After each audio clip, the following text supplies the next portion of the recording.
Okay, so with the release of the Rode Wireless Pro and the upcoming DJI MIC 2 with 32-bit float internal recordings, we have officially entered the 32-bit float wars, where you are going to be inundated with videos from your favorite content creators about the benefits of 32-bit float.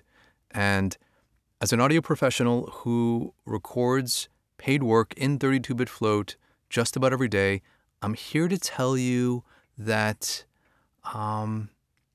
watch these videos with a grain of salt, because not everything you hear in these videos from certain content creators will be true. There will be a lot of misinformation, probably spread unintentionally, and some of these videos and some of this content and some of this stuff could create more confusion than actually provide you with answers. And so I'm here to tell you that if you are going to research things like 32-bit float, which is technically 32-bit floating point, but it's been adopted as 32-bit float for by the masses for like ease of use and marketing purposes. If you are going to dive into 32-bit float, which I personally believe is the future of digital audio for content creation, that you do your research, that you watch audio channels, people that have a good understanding of not just the math behind it, because that's basically what it is, but the practical applications of 32-bit float for the everyday content creator. And so I don't want to get into it in this video, but I will tell you a handful of things to be mindful of when it comes to watching content on 32-bit float from your favorite, dare I say, camera channel. There are a few things that you want to look out for. One, 32-bit float is not about audio quality. A 32-bit float recording and a 24-bit recording, you should not be able to hear a difference in audio quality on the recording.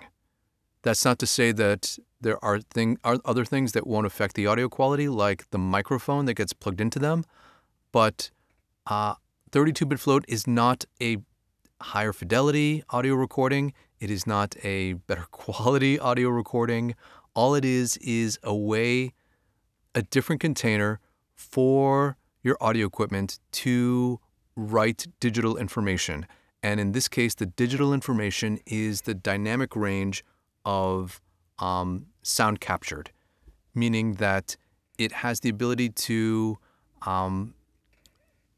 record very loud sounds and very quiet sounds all in the same file, and you're able to manipulate that in post because of the file size and the way that the potentially multiple audio to digital converters work in tandem to be able to do that. In a 24-bit recording, you have kind of like a fixed dB range of that you can record, that you can adjust with your gain, and that's typically like 144 dB. In 32-bit float devices, while all of them are a little bit different, and each manufacturer does 32-bit float a little bit differently, and they're kind of proprietary, so you don't exactly know how they work, they typically have multiple ADs, audio digital converters, analog digital converters, and they overlap. And so that's why you're able to record really loud sounds and really quiet sounds, because instead of having to ride that gain up and down to make that adjustment to get right in that sweet spot, your multiple converters are already covering the whole gamut of sounds that you will record. And that's just loudness. That is not audio quality. Other things you need to look out for when watching review videos about 32-bit floating point recording and recorders. People will say you cannot clip audio, you'll never clip audio, and that's not true. You can still clip audio. It's just not at the audio recorder. Instead, it will be at your microphone or some other part of your audio chain. So The bottleneck for things like 32-bit float recorders are typically the microphone.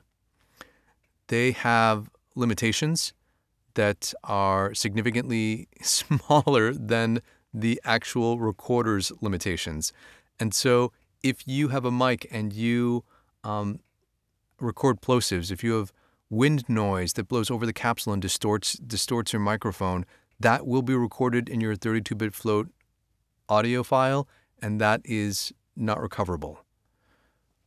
Conversely, you will also hear claims that you can record things like a butterfly flapping its wings from 100 feet away.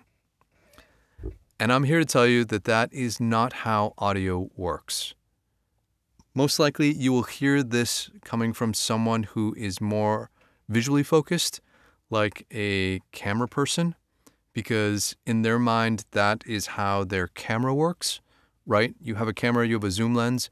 You could be at a concert and be sitting, like 75 feet away and have a zoom lens, be able to zoom in on the stage, see every musician crystal clear, have a great frame shot, a great image, see everyone on stage, adjust your, all of your ISO and, or ISO. See, I won't even tell you because I'm not a camera person, I'm an audio person.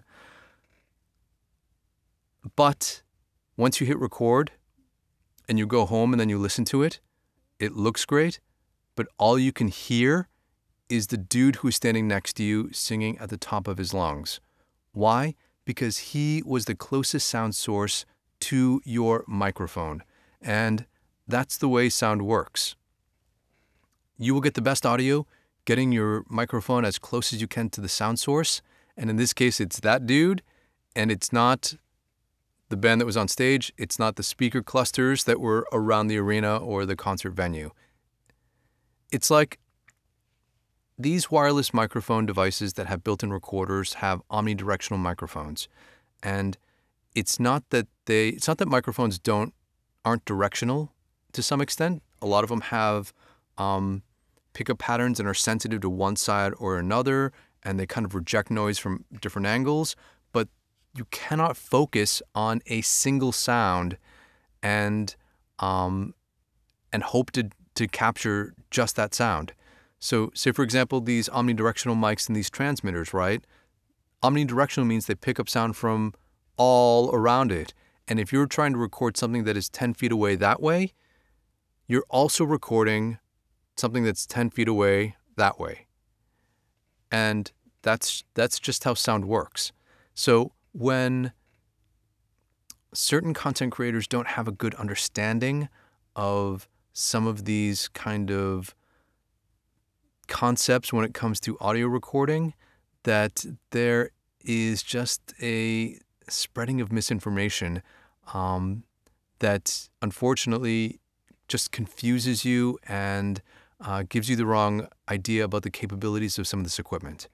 And so I don't want to make this any longer than it has to be. I've already rambled on for almost 10 minutes. And so if you have any specific questions, drop them down in the comments below. I'm not here to bash other content creators. I think that certain companies will send certain equipment to certain individuals that have a certain sphere of influence, but they may not necessarily be well equipped to tell you everything you need to know about the minutia of said equipment. And when it comes to microphones, audio recorders, you should anticipate seeing a gluttony of those videos with people telling you things that may or may not be true, and providing unsubstantiated claims about the capabilities of some equipment. So that's my soapbox for the day. Thank you for watching, and we'll talk again real soon.